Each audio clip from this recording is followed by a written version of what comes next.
Hello and welcome to this very special episode of Checking In with the Ukulele Sessions. So, what's going on here, you might wonder? Christopher Davis-Shannon, the wonderful multi-instrumentalist and ukulele player who runs the Checking In With series, he'd approached me to appear on it, and at the same time I approached him to appear on the Ukulele Sessions because I've been a fan of his for a long time. He plays that kind of swing jazz music that I really love, and he plays it so well. So we thought, rather than do two separate episodes, we'd merge them together, and hence we've come up with Checking In With the Ukulele Sessions for this one-off special. So in the first bit I interview Christopher, and in the second bit, Christopher interviews me, and you can find out all about us both.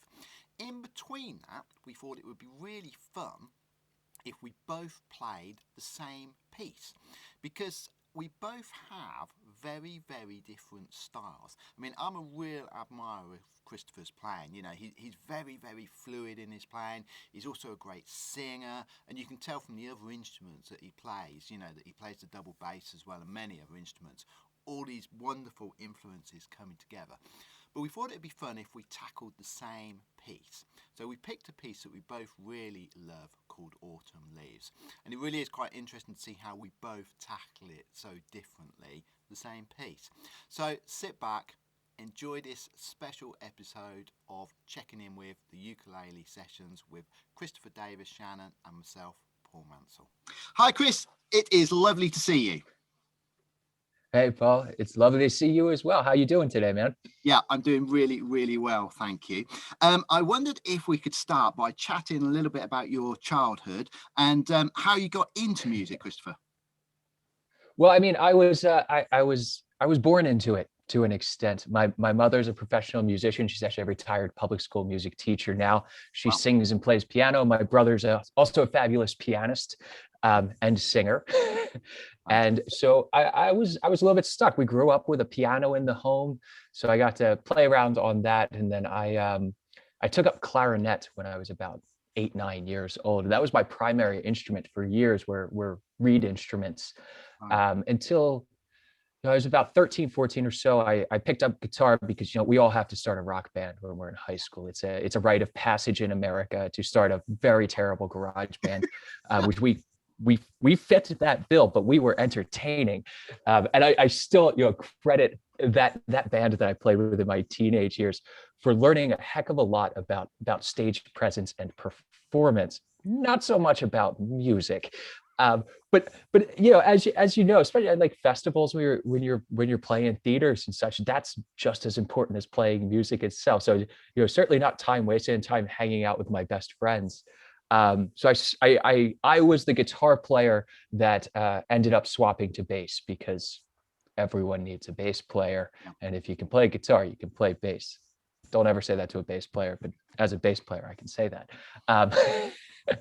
So I continued there, and I decided, you know, music was what I wanted to do with my life and go to university to study that. But I did not want to play clarinet for the rest of my life. That seemed terrible to me. Which actually one of the things I've done over the pandemic is I went out and bought a new clarinet. Well, actually an old clarinet. It's from the 30s, and started taking that up again because I actually missed playing reed instruments so much. I had in it about 10 years. So I went out and bought an upright bass when I was 17 years old or so, and it took about 6 months to learn that, and then auditioned for university, and you know, went to college and learned how to play bass. Fantastic. To be honest, the bar for upright bass players is lower than for other instruments. So I was lucky. You know, so I grew up playing a host of instruments, and music itself. My mother was in musical theater when I was a child. Was always something that was around the house. And I grew up on a real steady diet of like Broadway show tunes and Nat King Cole with a little side of the Beatles in there, as is obligatory. But yeah, up until about 5-6 years ago, upright bass was my primary instrument, what I taught, what I played, how I toured.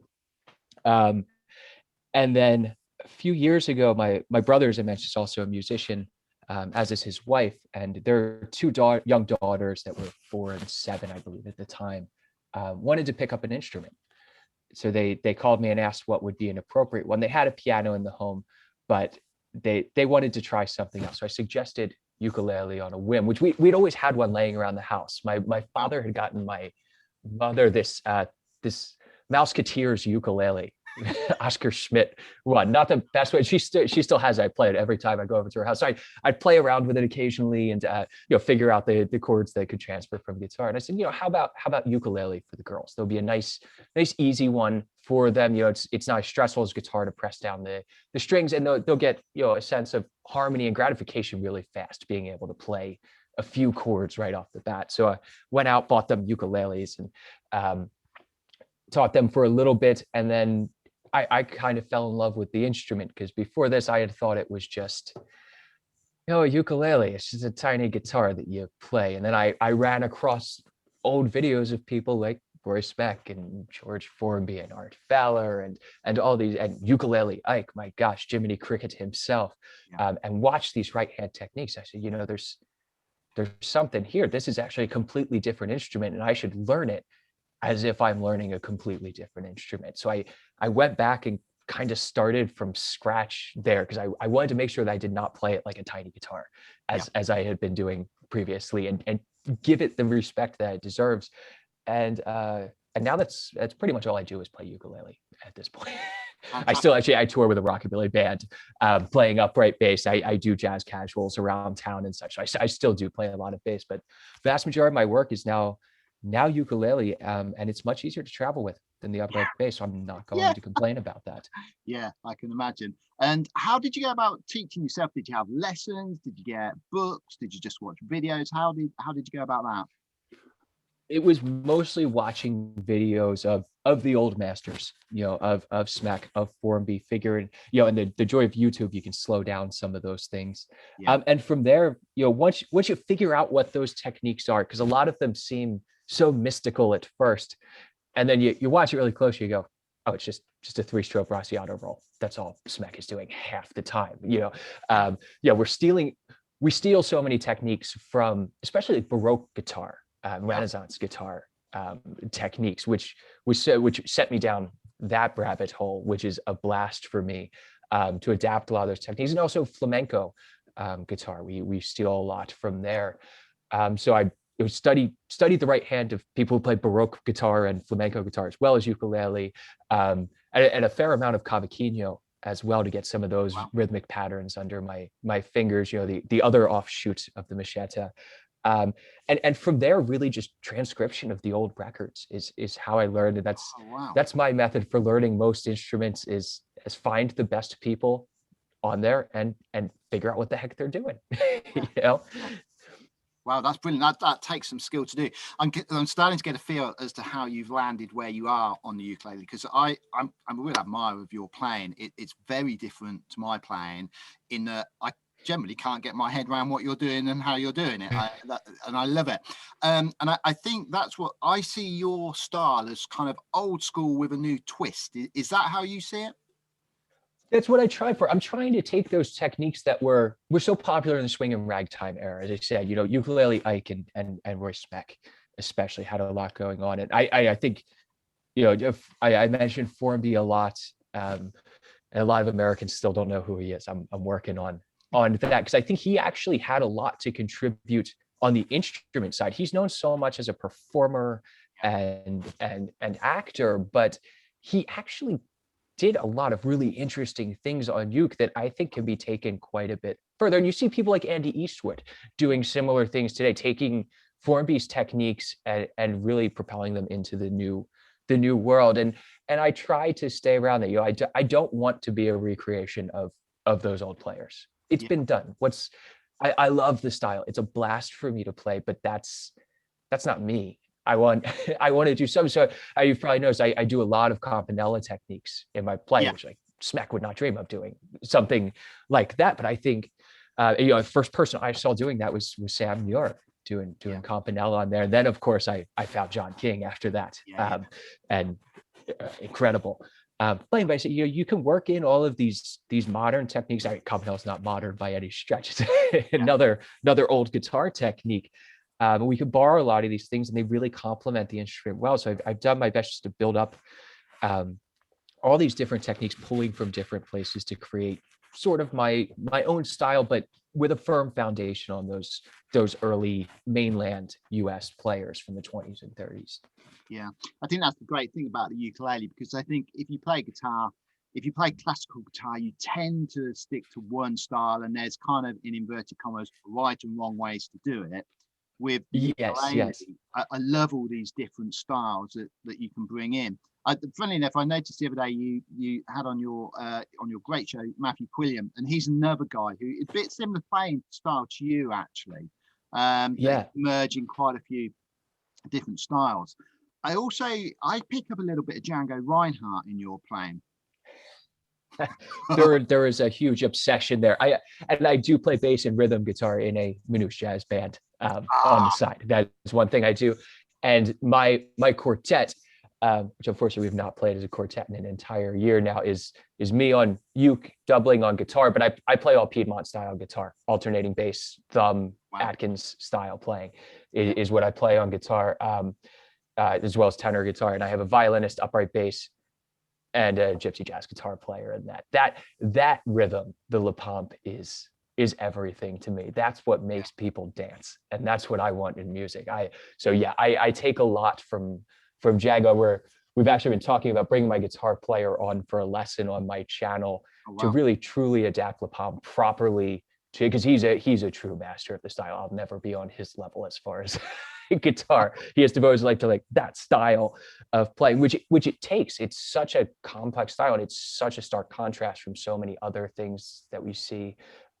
It stands, like Eddie Lang, which is really what propelled Django to do a lot of what he did, or those early American guitar players. But I'm hoping that we're going to have a big lesson soon on adapting a lot of those Manouche jazz techniques to ukulele, because I think it actually suits the instrument rather well. And I think there's a lot more to explore there. Yeah, I think there is something funny enough. Just before we started chatting, I was working on a version of Coquette, the Django Reinhardt. Working on a solo version of that, and there's something about that song. If you play it in B flat chord melody on uke, it's perfect. Just B flat 6th chord with the open G, and you go down. Oh man, it's one of my favorite tunes from back then. Yeah, I love it as well. I listen to it an awful lot. There's a great Django version with I can't remember if it's with Stefan Grappelli on violin, or whether it was when he'd moved to a chat with clarinet. I'm not sure. I think it's the violin version. The later stuff, like the Rome Sessions, maybe, where you had the clarinet on there. Yeah, after the war, I think.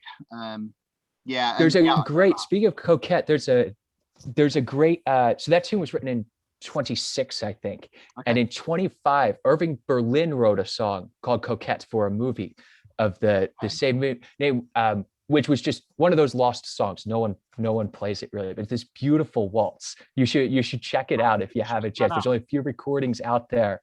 It's a totally different song, but same name, and then someone else capitalized on that name a year later with the tune that we all know. Oh wow.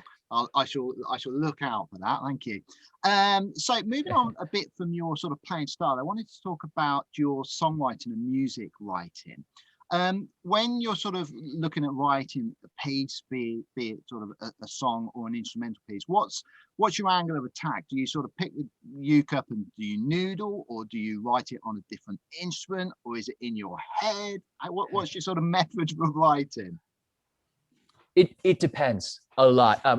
The vast majority of the time, if I'm writing a song with lyrics, I have very different lyrics are first for me, and I feel like the music needs to suit the lyrics and the mood. So I actually, when I'm writing lyrical things, I generally start out with just free flowing thought on a page, not prose, not anything, and then I'll maybe find one line that I like and create an entire song off of that one little motif. And then I feel like if you write the prose, you get the kind of pentameter to get where it needs to sit rhythmically and let the lyrics speak for itself.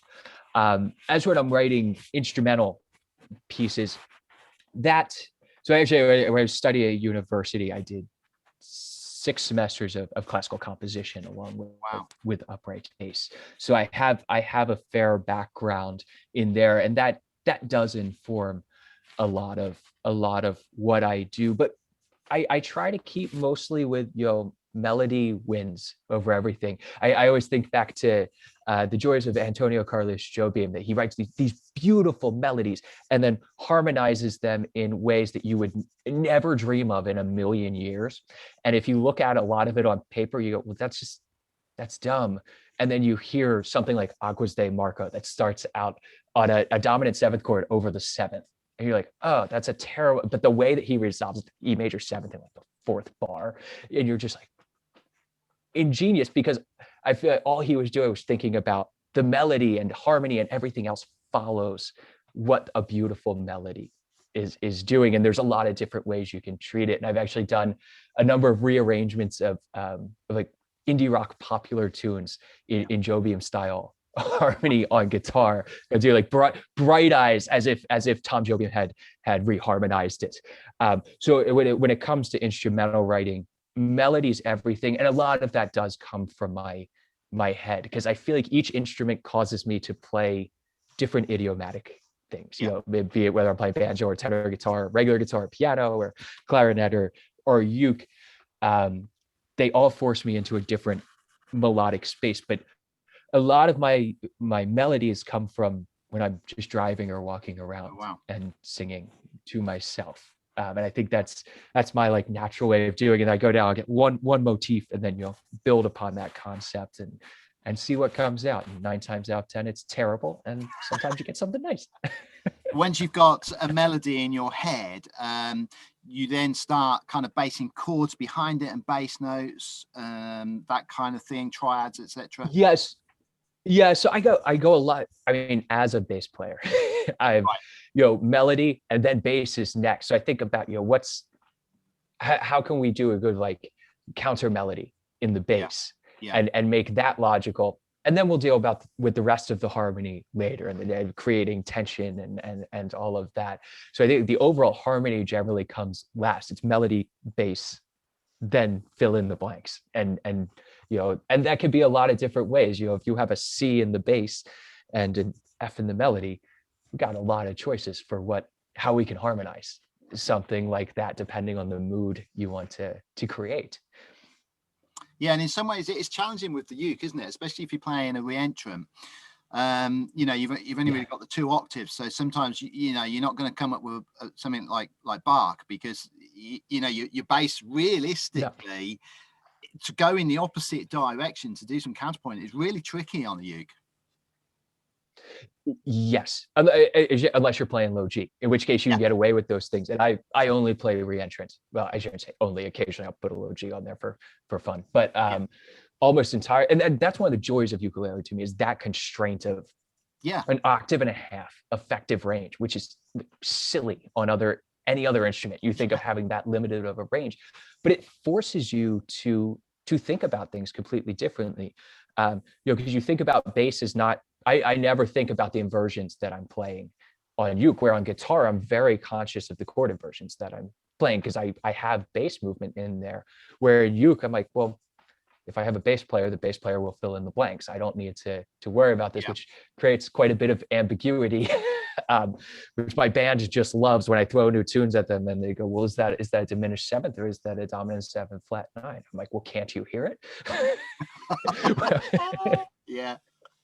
Fantastic. So moving on a little bit, you recently released a fantastic book, the George Formby Handbook. Can you tell us a little bit about that and what the idea was behind it? Sure.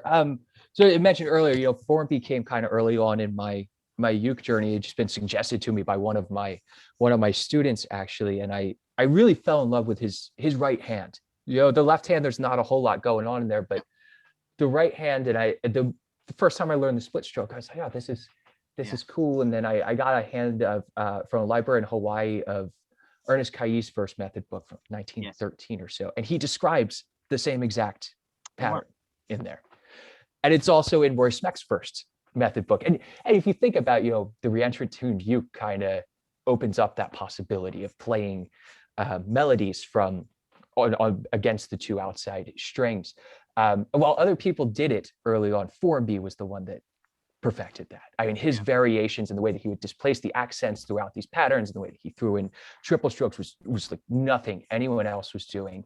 And also just the way he would play with a dance band, when he'd take a solo, it was almost always what we call like in traditional jazz, like a double time feel, right? Like you think he's playing straight eighth notes, but the band's in halftime behind him and he's doing all this straight stuff over a semi-swung bouncy rhythm, that early jazz, not quite swing sort of rhythm. So as I learned it and I transcribed a bunch of Formby's solos, and I said, I went out there and there are some great books on there. Dave Partington especially created a great book with transcriptions of so many of his solos in there. And I had never really seen it represented in a way that was easily digestible. It was like chord frames and do this thing over top, and Partington he kind of created his own notation system for Formby, which I thought was ingenious that he did that. But me coming from my background, and I know that there's a lot of other people out there like me that play other instruments and are picking up uke, I want to see it notated in a way that's easily digestible for me or for a classical musician, someone that wants to understand these styles, because they, as you were saying earlier, some of that right hand stuff seems so crazy, but then when you see it on paper, you go, oh, is that it? Is that all it really is? And it was ingenious the way he did it. So my main mission was putting this down in a way that was accessible to all musicians out there, because it's sort of Formby was almost like a folk music idiom. His playing style was passed around the George Formby societies. There's so many great players out there in this style in the UK, but many of them learned by watching Formby or watching people who learned as children that Formby style. And I wanted to see it really put down in a different format, and especially for the American audience who just doesn't even know Formby exists for the most part. Unless you play ukulele, you have no idea who he was. He was such a hit in the UK, especially, instrumental in the war years, of course, with the films that he did for the military, and the little novelty tunes that he did were really important in UK history. But in America, that was nothing. And we didn't understand a lot of his humor as well. That's another issue with the divide here is British humor versus American humor, where we're not into the nuance as much. We would prefer a nice in your face dirty joke where he alludes to things. So I wanted to get it out of that folk music idiom and really like truly be able to put down on paper and analyze what was going on so that I could explain it in a way that musicians would be able to understand and thus hopefully incorporate it into their playing. Because a lot of people still think that Formby's methods are for playing Formby songs, and I've never played a Formby song live in my life. Again, the humor, I would feel absolutely ridiculous singing so many of those things, and so many of the tunes are dated as well. That goes for the American early jazz stuff too. Plenty of songs that we don't play from like Tin Pan Alley anymore as well, because they just don't work. But those right hand techniques, I think, are important, and something that we only really see on uke. Like I was working with a student on a samba piece a couple of weeks ago, and the split stroke is actually an amazing way to cavaquinho parts, because they're both really just dealing with how you treat the clave rhythm and the accents in there. I'm like, and Formby probably wasn't thinking about that, and nor were most of the musicians of the day thinking about what we think of, like all the different clave rhythms that we have. But that's effectively what Formby was doing, and thus it works really well in many jazz styles, in Latin styles, in all different ways. And I want to see more people using these techniques out there, even if they don't care about George Formby's music. I think it's important to the evolution of the instrument, and I think it's really important what Formby did for the instrument and how far he carried it. Yeah, fantastic. It's great to see that formalized, and that's available as a download, isn't it, from your website? It is, yes, and there is also a physical copy as well if you like paper, and there's a whole video series that goes around along with that, because it's certainly something that's very hard to understand by just looking at it on paper, because the way that he moved his right hand was very, very important. So there's videos breaking down every technique we talk about in the book. Great. And that brings me succinctly on to your videos. Funnily enough, one of my favourite videos of yours is one of the ones about chord inversions, actually, because they're always fairly confusing. And I was struggling to explain it to a student once, and I happened upon your video about chord inversions, and I thought it was very clever the way you explained that. But something I wanted to discuss about your videos is they're always so stylish, sir. They really are, you know. Thank you. It's like if you just go on your website, the photos of you on your website, I instantly know what kind of music I'm going to get from you before I've even chatted to you. And I think your videos are incredibly well shot. Is that something that you feel is helping separate you from other people on YouTube, or is it just something that comes naturally to you? I hope that it separates me. I mean, that's the goal, you know. And same with the graphic design on my website. You know, I want to have a full branded package that screams me, and I'm a little bit obsessive about aesthetics on everything in my life. My videos include, and it took me a couple of years to really cultivate that aesthetic on the videos, because I do all of the video editing, the shooting, everything myself, all the graphic work in there. Wow. You know, all the chords, all that I design in an illustration program because I wanted specific fonts for that, because that's important to me. It was a process in building all of that up, and the pandemic truly forced my hand when, you know, in the course of 3 days, an entire year of work was gone. You know, I'm typically playing. That's generally how I make most of my living, and I love teaching. I absolutely love teaching, and I was doing YouTube videos before, but I said, well, I guess this is all I'm doing for the time being. So let's make it good. I wanted something that I could be proud of. It's been a large learning experience for me, getting around video editing and illustration and all of those things. But I thought it was important to kind of, you know, cultivate an aesthetic so that when you look at my videos, you know it's me, and thus you know what you're going to get. I'm not going to tell you what the strumming pattern is, because I don't care. I'm going I'm going to break down how the chords function, and that's fine. You know, I certainly also cater to a very specific audience, not beginners, but people that my main goal is to con people into understanding music through the ukulele. This is like my massive goal, is to not teach ukulele, but to teach music as a whole. Because so many people take up ukulele as a first instrument and then want to transition to something else. And if all you learn is this is a chord shape and this is the strumming pattern, guess what? None of that translates. But if you learn how a chord is built, you can bring that to any instrument whatsoever. And that's important. Actually, something I'm doing right now is I've just finished mapping out a 12-part music theory course entirely based around ukulele. Instead of, you know, usually we conceptualize things on piano when we talk about theory. And I want to do it from a ukulele-centric standpoint. I've had a lot of people, especially on my Patreon, asking for that, because I give little bits of those things in my videos. But I'd love just a whole course for people that want to go a little bit further in music via the ukulele. I think that'll be a nice thing to have. I think that's great, because I think the ukulele, you're right, it often sucks people in at the sort of bottom end of music, if you want to call it that. And I think it's great if you can then use it to try and install some theory with people, because a lot of people, they come to the ukulele, and certainly a lot of my students say, I've come to the ukulele because I can't read music and I don't want to read music, because they're scared of it. You know, something happened to them in school that made them think, music. And I think if you can then, you know, use the ukulele to get them into playing and then a bit of reading music, it's a great thing.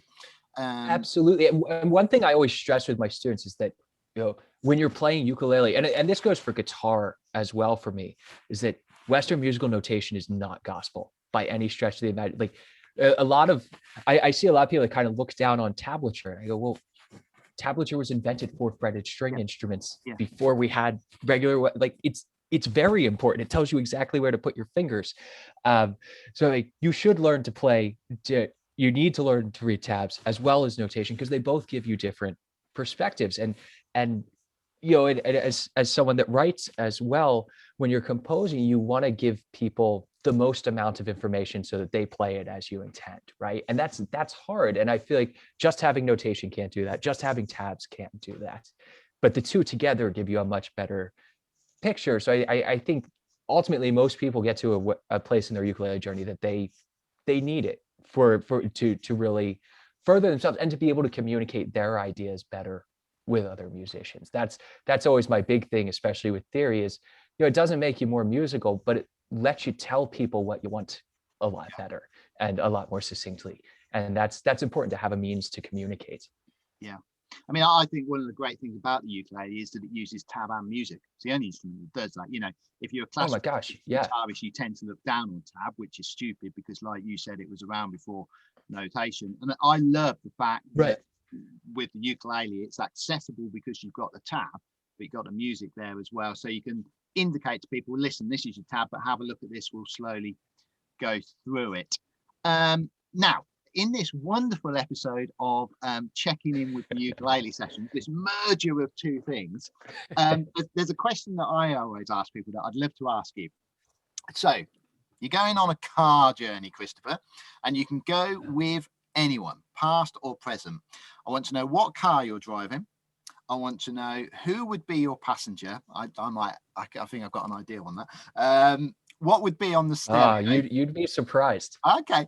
And what would be on the stereo? That's good. Okay. All right. So the car is easy for me because I have a dream car that I've always wanted. I will one day have this car. And that is a 1963 VW Beetle. But I want a red one, and I want it to be a convertible and to have a tan roof and tan interior. This is all very, again, back to I love aesthetics.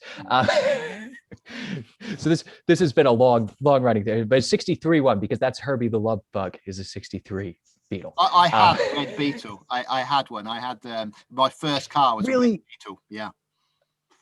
Oh man, I'm so jealous. Yeah. My mother had one before I existed. I'm like, why didn't you keep this? And she said, well, the floorboard rusted through, and I went to brake one time and my foot went through. Stranded in like Nashville or something. But one day I'll find one that's restored. So, all right, 63 Beetle. And actually, the passenger for me is a really easy one. And someone I mentioned earlier, which would be Antonio Carlos Jobim. No doubt in my mind. I would love to have an afternoon coffee with that man and talk to him about composition. I view him as absolutely one of the best composers in the 20th century. I mean, the tunes that he wrote are the most beautiful melodies I've ever heard. And as I was mentioning earlier, the harmonizations just blow my mind every time I listen to the record of Ellis and Tom, the Ellis Regina and Tom Joby, which I think is one of his best records. I always hear something new in the arranging and the production. I'm just amazed by it. So yeah, but we would not actually be listening to bossa nova on this car ride, though. I think that we would. I want. Can I have a live concert recording on the stereo? Is that do we have the technology to do that? Is that okay? There's room in the back of a Beetle. Okay, so it was in France in 2019, I think July of 2019, the Robert Glasper Trio, with Chris Daves on drums and Derek Hodge on bass, did a performance with Yasin Bey, Mos Def, the rapper. And I want to make Antonio Carlos Jobim listen to Robert Glasper's Trio with Mos Def, because it's just as good as the stuff he wrote. And it's just like this. I saw that concert. I said, well, this is finally where we're getting with jazz, with things like hip, cool, still danceable music, accessible to everyone. And I think Jobim had a knack at that as well. You know, taking these super complex concepts. When you listen to the song, if you don't know anything about music, you don't think about anything, you listen to a Jobim tune, and it's, wow, this is just a really pretty song, right? And then you dive into it, and you're like, oh my God. And Glasper's Trio is the same thing to me. Like someone just off the street going in a club could listen to that music and be happy with it. And then you listen to like the voicings Glasper's playing all over the place, and the polyrhythms that Chris Tate does on drums. That man is ridiculous, the rhythmic concepts that he has under his belt. And it just is so reminiscent of actually what Jobim did, but in a very American-centric way. And I'm curious what he would think about that. Yeah. And so as for where we're going, so that as a destination, that's the hard one. I want to get him out of Brazil. I don't want him in Brazil. I think we're actually going to we'll start in Barcelona, and maybe we'll go around the Mediterranean to like Genoa or something. I think we'll do a nice ride just around the Mediterranean Sea, and end up in northern Italy somewhere. So cool, so cool. Yeah, fantastic. What a journey that would be. Yeah.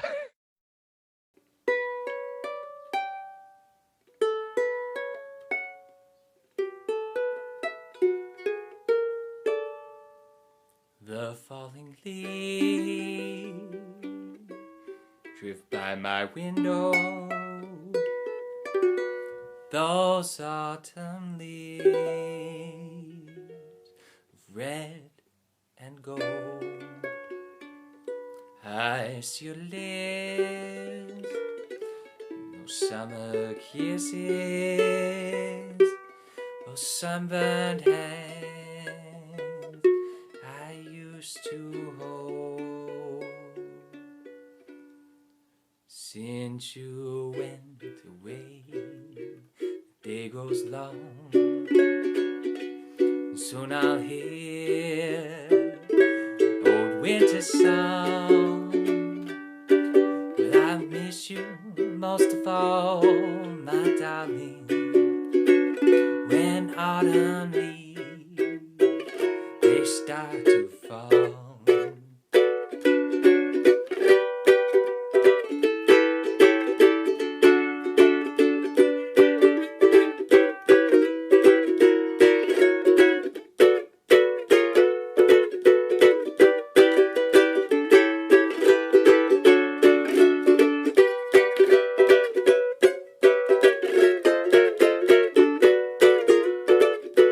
Since you went away, the day grows long. Oh, soon I'll hear old winter song. Well, I miss you most of all, my darling. Autumn leaves, they start to fall. Those autumn leaves, they start to fall. Those autumn leaves, they start to fall.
And now I get to take the reins and I get to ask the questions. You're a judge. That last segment was very awkward for me. You know, I'm not used to actually answering questions. Yeah. I'm used to talking incoherently for hours, but not answering specific questions. So, but now I get to grill Paul, which is it's something I've been wanting to do for a while. Actually, I'd love to start out talking about the arrangement that you just played of Autumn Leaves. I think that you and I come from two very different approaches to playing, and I'm actually curious about how you approach arranging tunes on ukulele, because there's obvious constraints there, and you're also a phenomenal classical guitarist as well. And do you arrange very differently for uke than you do for guitar, and do you feel that the two really inform each other to a degree? Wow, that's a good question. I can see why you were worried now. Are they all going to be that hard? Yes. I think. Oh, they get harder from here. You just started me off easy.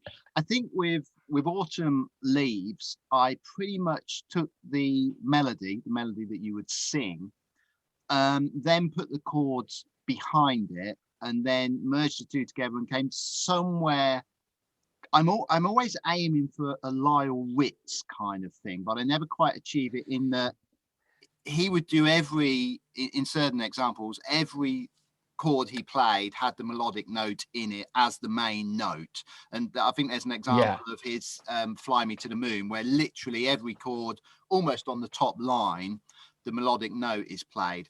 So I kind of aim for something like that, but never quite achieve it. So I end up with the melody interspersed with the chords, and then try and play them together in a seamless way. That tends to be my attack. That was certainly my attack on Autumn Leaves, whereas I get the impression you're more chord based. Would you agree with that? Look at me turning the tables.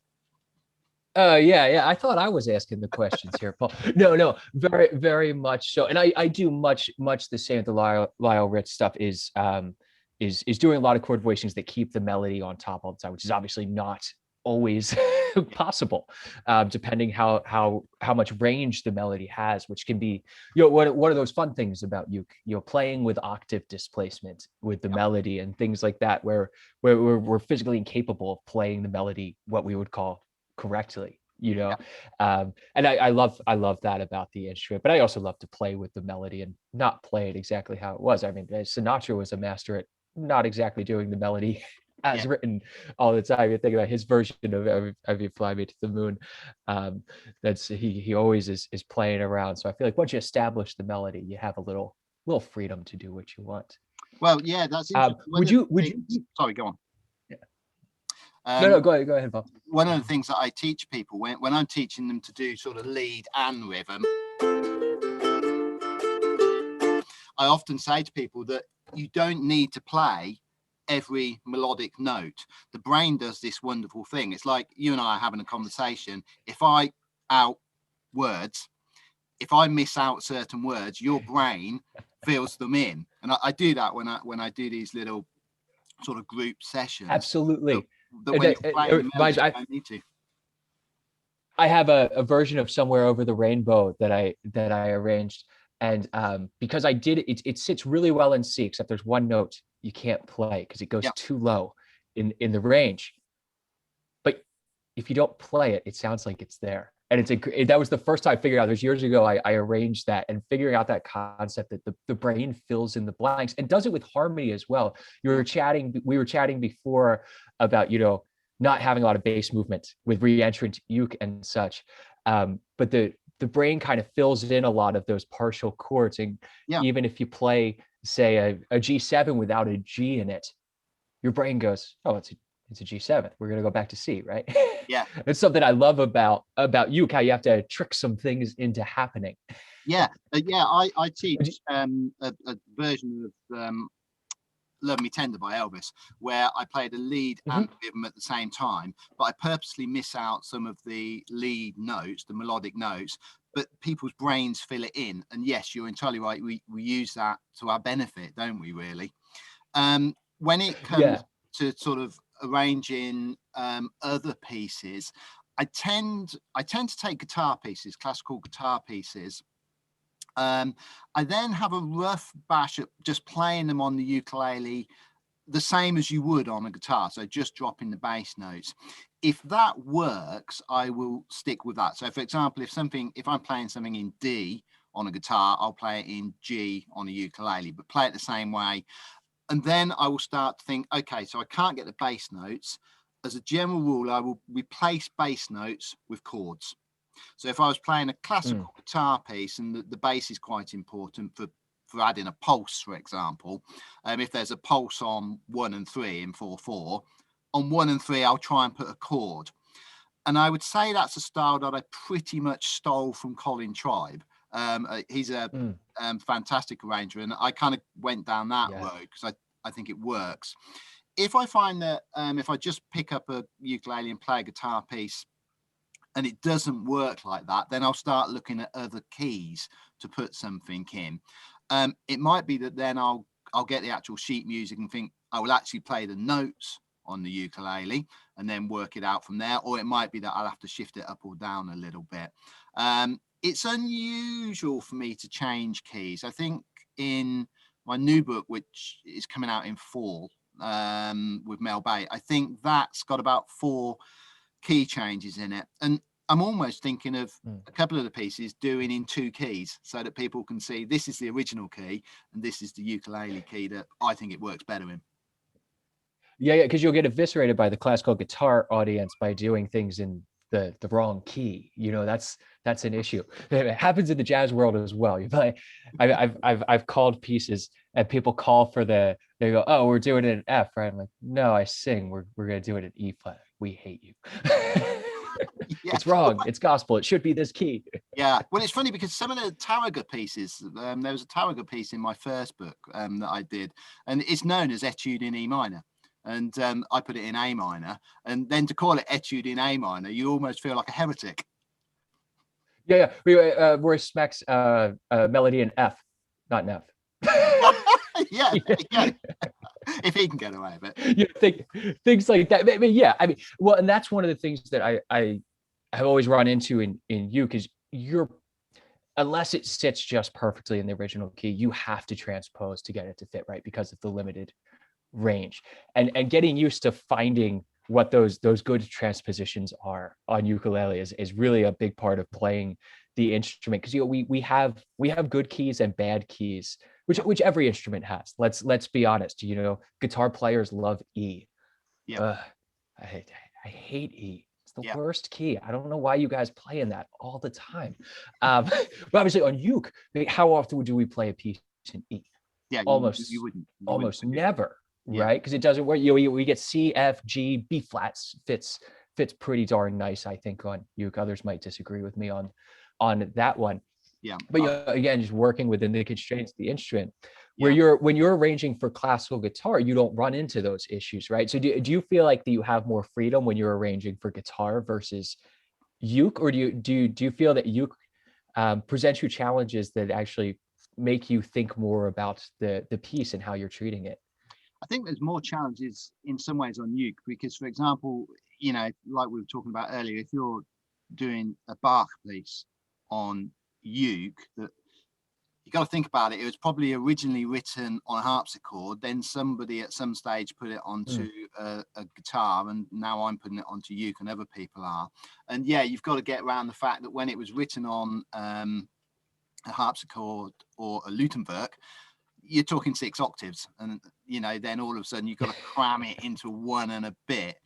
I think when it comes to arranging on uke, I probably feel a little bit safer arranging on the uke than the guitar, purely because of what you said. I think sometimes in the classical guitar world, eyes would roll to the back of heads, whereas in the ukulele world, people are more accepting of it. Yeah, and that's something great about the uke world, is there's less right and wrong in here, because we have so many things that are just not codified, because the whole pedagogy of uke didn't even start until the 20s, really. I mean, we were talking about the Kai book earlier, which is the first one ever published in 1913, but you don't see a lot of method books really cropping up till the 20s or 30s, where classical guitar technique goes back hundreds of years and has this vast repertoire. And there's a lot of right ways to play ukulele. And they're still used. I mean, Carcassi, I can't remember whether it was Carcassi or Carulli's book, Method for Guitar. I think Carcassi, Op 60 or whatever it was, is still used. I still use it. Yeah.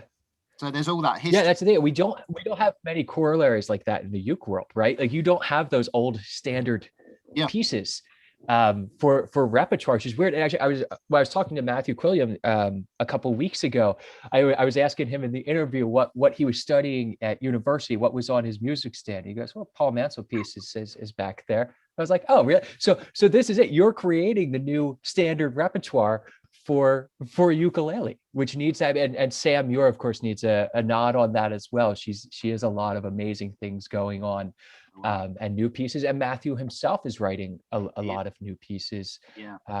And that's something that I love seeing. And you've actually just released an entire book of, it's all original pieces, right? The modern pieces for ukulele. Yeah, this book here, which is so it's 20 pieces that I wrote, and it kind of starts at it starts pre-grade 1, I would say. So really sort of the early pieces are accessible for people really at the early part of their ukulele studies, and then it goes Yeah. through to grade 8, so sort of more complex pieces. But that's been great fun. It was such a great fun thing to do, and that's just come out. And I tried to do a range of pieces. So there's pieces that are classical-esque. One of the pieces is called Homage to Curuli, and it's very Curuli-esque. Yeah, yeah. And then there's another piece, for example, that's called the Ravenscrag Rag, which is named after the ship Ravenscrag, which, as you know, brought the immigrants from Madeira to Hawaii, the first people who were then playing Rajau, before the ukulele even. And I'd say that's very much more in a ragtime kind of, almost Lyle Ritz kind of style. There's flamenco pieces in it as well, and some jazz pieces as well. So I was trying to demonstrate that the ukulele can be really broad, and hopefully I achieved that. Yeah, I know. I think you certainly do. I sat down the other night and played through a bunch of attempted to sight read till I got to some of the later ones. Went, oh no, I'm gonna have to practice a little bit. But you're right, and that's what I love. The first few pieces are like very accessible, and I love that. But I do. Speaking of the names of the pieces, I do have a question about one of them, because I need to know. Waffles and deck chairs.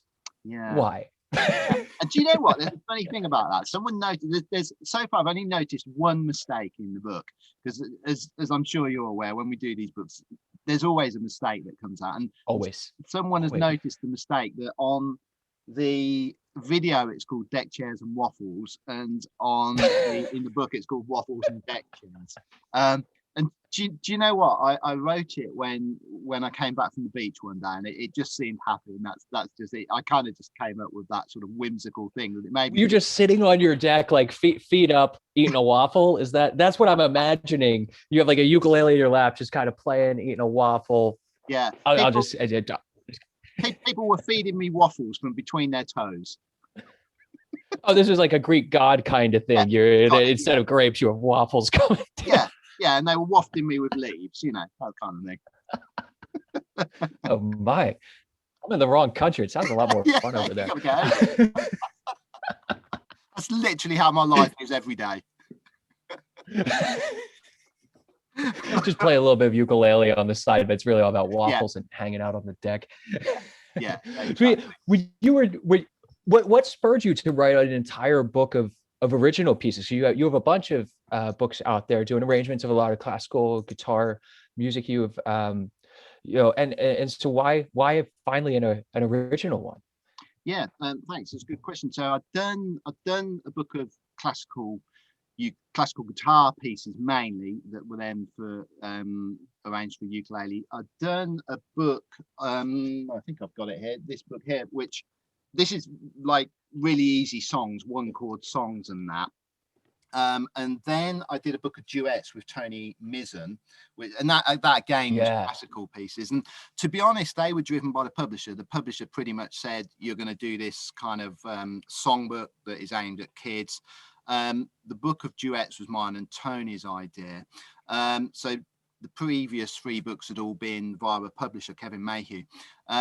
And I kind of wanted to dip my toe into self-publishing. And I just thought, I'd got a few pieces knocking around. Some of them were 30 years old that I wrote originally on guitar. And then I'd had a bit recently, to be honest, Sam Muir had quite a lot to do with it. I mean, that she's really pushing people to try and produce a catalogue of music actually written for ukulele. Absolutely. Selfishly, I wanted to be part of that. I thought, yeah, I'll do that. So I sat down and as you should be. Well, thank you. So yeah, I think interestingly, we were chatting about this the other day, because a lot of the music, there's a fair bit coming out now specifically for ukuleles, but publishers are still a little bit edgy about it, which is why a lot of it, and I understand that. I mean, the publishing world is changing dramatically anyway. Yeah, absolutely. But I had the opportunity, and I was sort of, I mean, my publisher's great and I love working with them, but I had the opportunity to do it my way and do my pieces. So that's kind of where I ended up. And I guess we all want to get our music out there, don't we? And some people have been posting, it's only been out a week, and some people have been posting on Facebook themselves playing the pieces. And my word, that makes me so happy. I don't think people realise that when you see someone else play your piece of music in the smallest possible way, it makes you incredibly happy, whether they do it perfectly or whether it's their first attempt. It just makes me so happy that someone is happy to play something that I wrote. Yeah, no, I fully agree with that. And even people playing your own arrangements is so nice to hear. And the one other thing I love about, especially the original pieces, when you get other people to play them, is when you compose a piece, you know what you want it to sound like generally, right? As we were talking about earlier with notation of, really being the goal of conveying that to the performer, and to hear other people's interpretations of your pieces is truly, truly magical. Because sometimes you hear someone play something and be like, man, I wish I had thought of playing it like that. And I wrote the darn thing.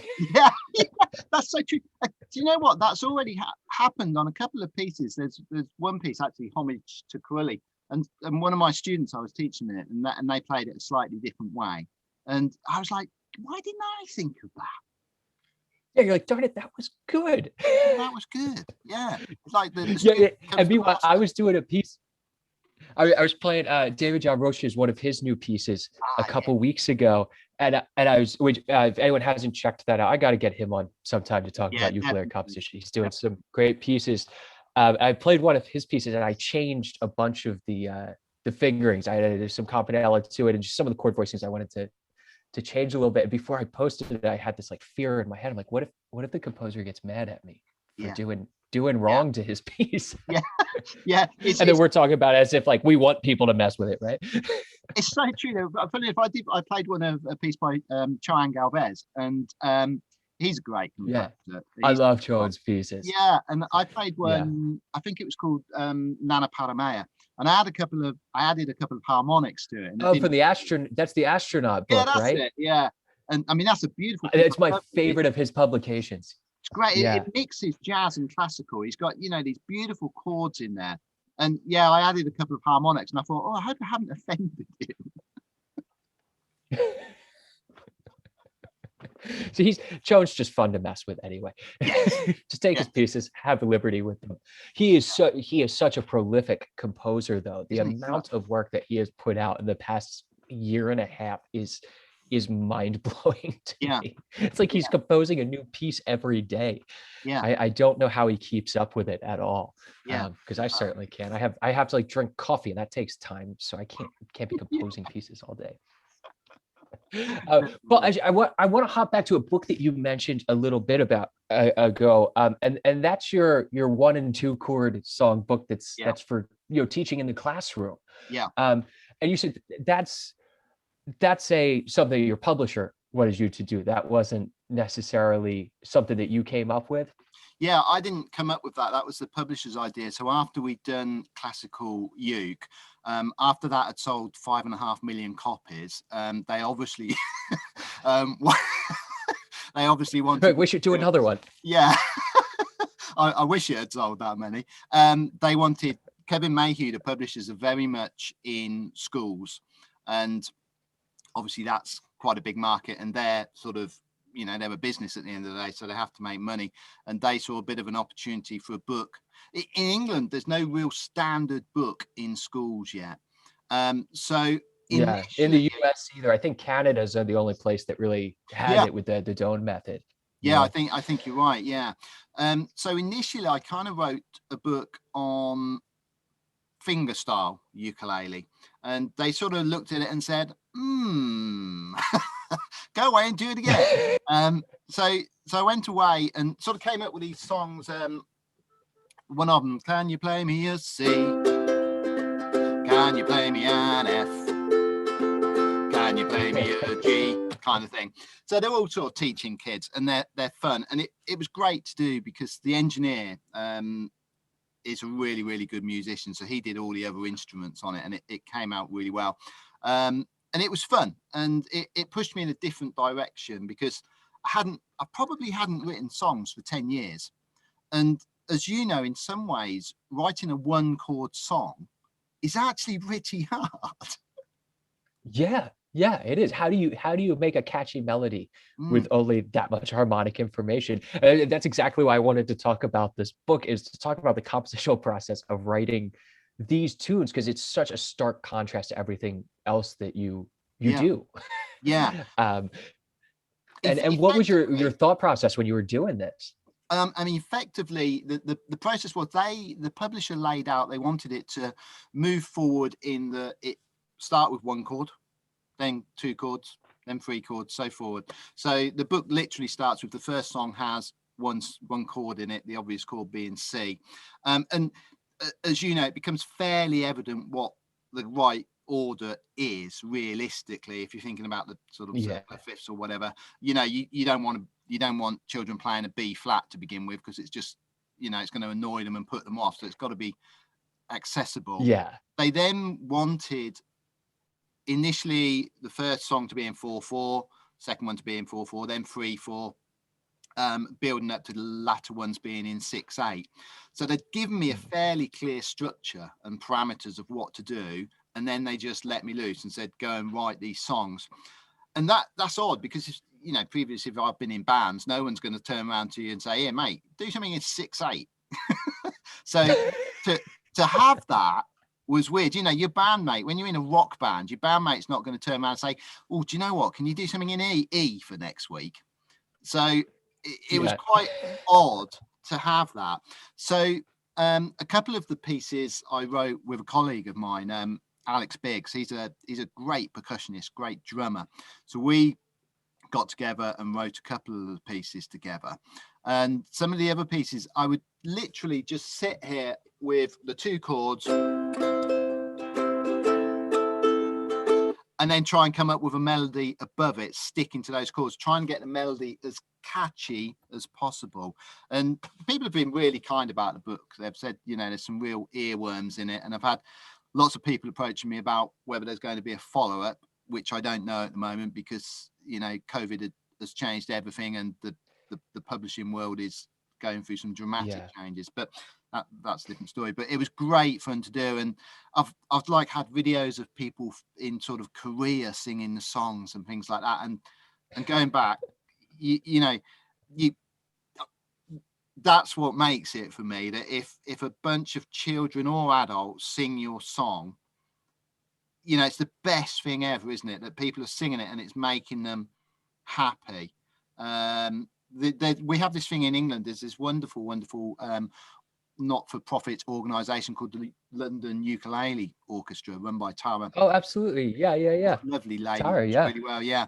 And she sent me a message saying the other day they were doing something online where the children had to pick a song to play, and she said the majority of them all picked one of the first pieces from classical ukulele, and I was just, wow, that makes me so happy. Yeah.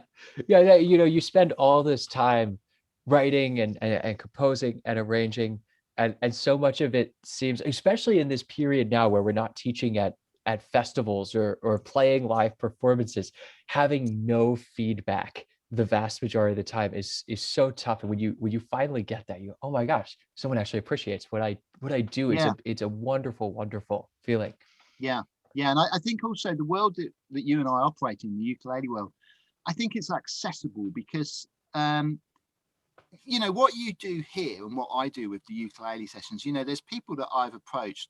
Take for example, Chemo Hussey, one of my heroes. Yeah. The guy's an incredible player, and I just dropped him an email and said, Chemo, will you appear on the ukulele sessions? Within 10 minutes, he was back like, yeah, let me know what you want. Would that Yeah. happen in the classical guitar world? Nothing against John Williams, I'm sure he's a lovely guy, but if I sent an email saying, do you want to come on, would he? I don't know. Well, his manager might reply in 3 months. It's not bothering me.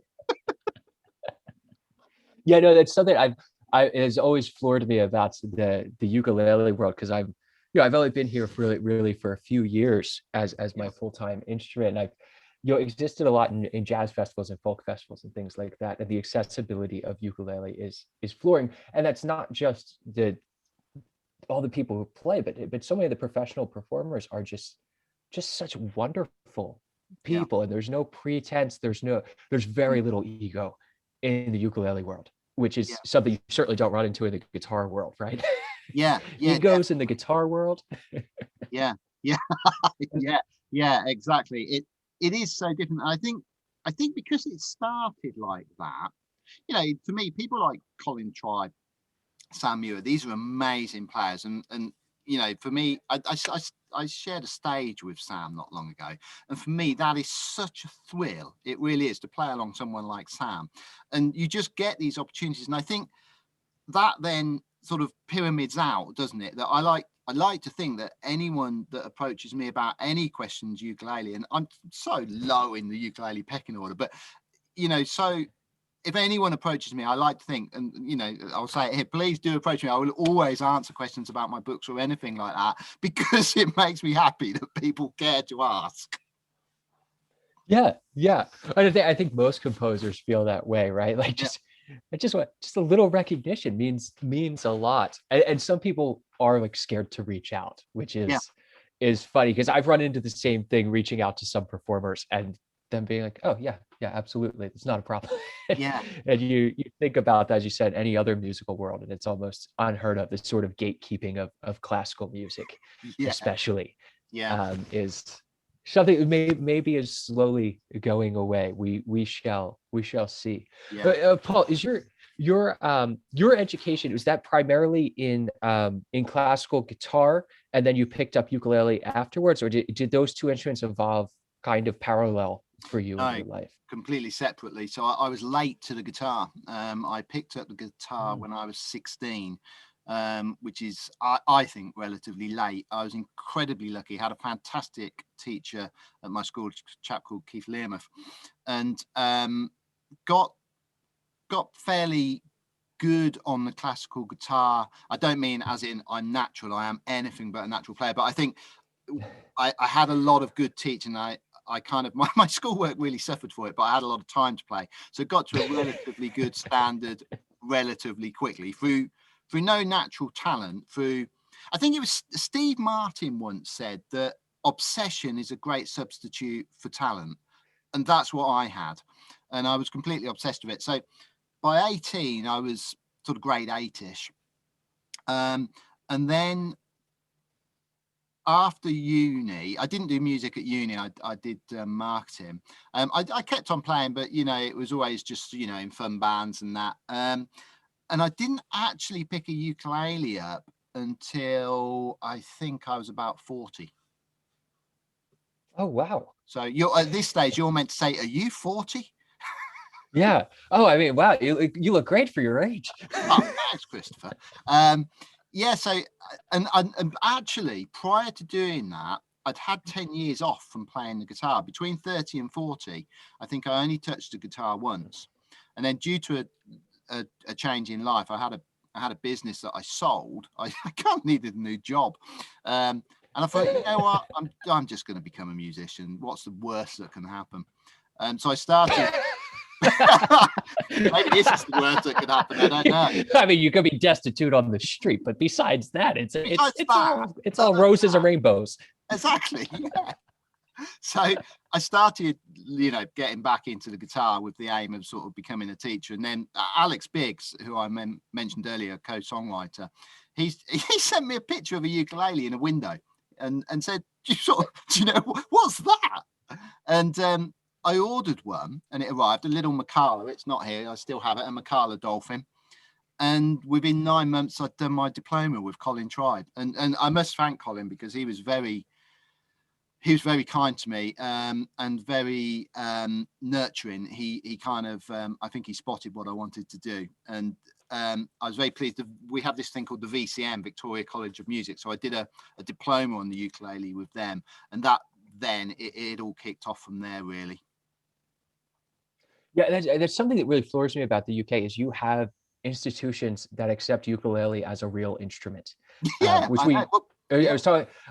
Yeah, I was talking with Matthew about this a yeah, couple of weeks ago about how we're starting to get there. We have a couple degree programs right. now at major university. Berkeley has a ukulele major. University of Hawaii had a one ukulele major a couple of years ago. But it's very rare where it seems. I don't want to say this, but I'm going to say it, that the ukulele is in fact more respected historically in the UK. Mm, than in America, where we've had some really distinct waves of it, where you've kind of had a nice even flow, and obviously an ebb and flow in there as well. But it seems to have always been a constant in the musical lexicon, in England and the UK. And why do you think that is? Yeah, that's a good question, because I don't think we have a bunch of better players. I think, you've got some amazing players out there, yourself included. I mean, VCM realistically were the first, they went up to diploma level, but then you've got people like Sam Muir, who's doing a PhD, Dr. Uke, they call her. And yeah, Matthew's studying it as his first instrument at university.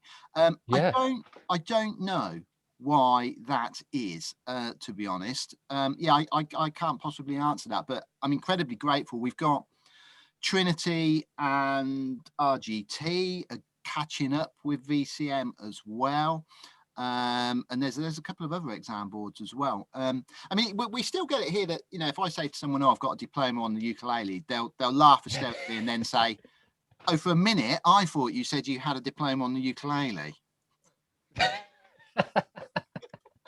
So we still get that is the appropriate reaction, right? Yeah, it is. Yeah. I mean, to be fair, when I tell people I studied upright bass in college, I get the same reaction. Yeah. Why would you do such a thing to yourself? And I look back and go, I don't know why.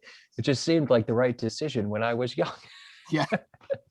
But I mean, realistically, in the States, it would be great to see it. I'll use the word legitimized. And, people like yourself are doing an incredible amount for that, purely by being such good players. But it would be nice. Canada's got the James Hill program, hasn't it? We've got the VCM. Yeah. It'd be nice to see something in the States. It's Berkeley. Is that the same as Berkeley Press? Are they the same company? Yes. Yeah. Berkeley is where the original real books were written, back in the 70s. Berkeley College of Music up in Massachusetts. Well, that's really interesting, because when I published Classical Uke, I approached 3 publishers. So this was my first book, which I never expected to get published. But I approached Jim Beloff, who the great Jim Beloff, who of course published Lyle Witz's stuff, and Tony Mizzen's stuff, and he was very, very kind to me. He came back and said, "Listen, I really like your book, but I'm not putting any more ukulele stuff like that out." But I was grateful that he spoke to me. Kevin Mayhew, who came back and said yes straight away, and Berkeley, who said yes. But I went with Kevin Mayhew because they had the recording studio. But that's interesting. That's a good reason. Berkeley, yeah, exactly. That's interesting that Berkeley obviously have such a history there. I wonder if it's get in contact with them. And this is.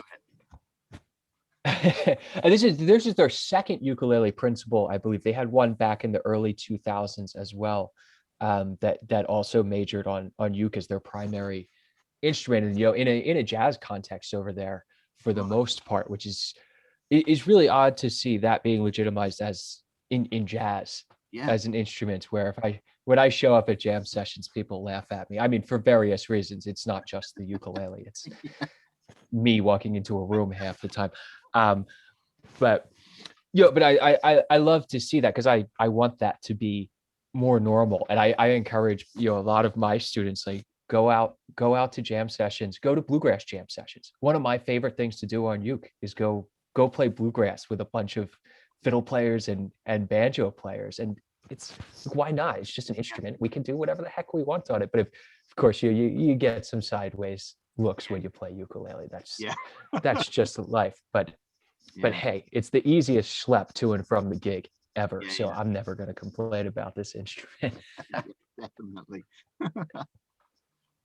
Well, Paul, at the end of all of my episodes, and since I got the second half of this, I get to use my ending on this, which is wonderful. I missed my introduction, my classic introduction, which no one else will miss.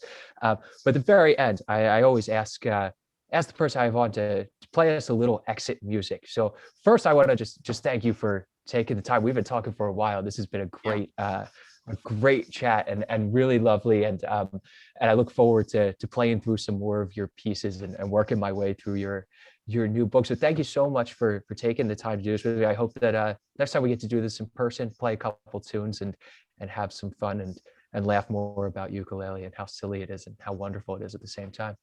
Yeah, that would be great. I know you said you're over in England, so I really look forward to meeting up. That'll be very exciting. Yeah, Yes, we will make it happen. Oh, sorry, I've played over you there. Typical ukulele player. Yeah, thank you for your time as well. It's been great fun. I'll play us out in that case. All right.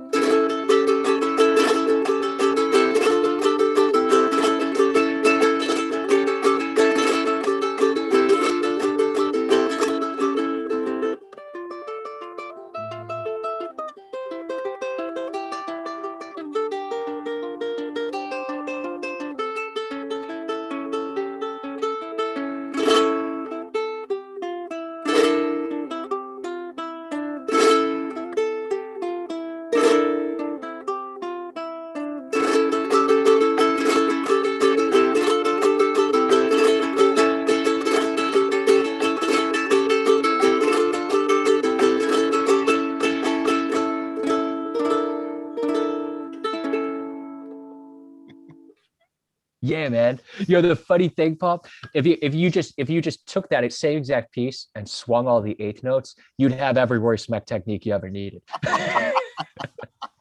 That's pretty much all it was. It was like he just stole everything flamenco and then played way too hard to create the sound that he did. Perfect. Shall I stop the recording? Yeah. Let's cut it there.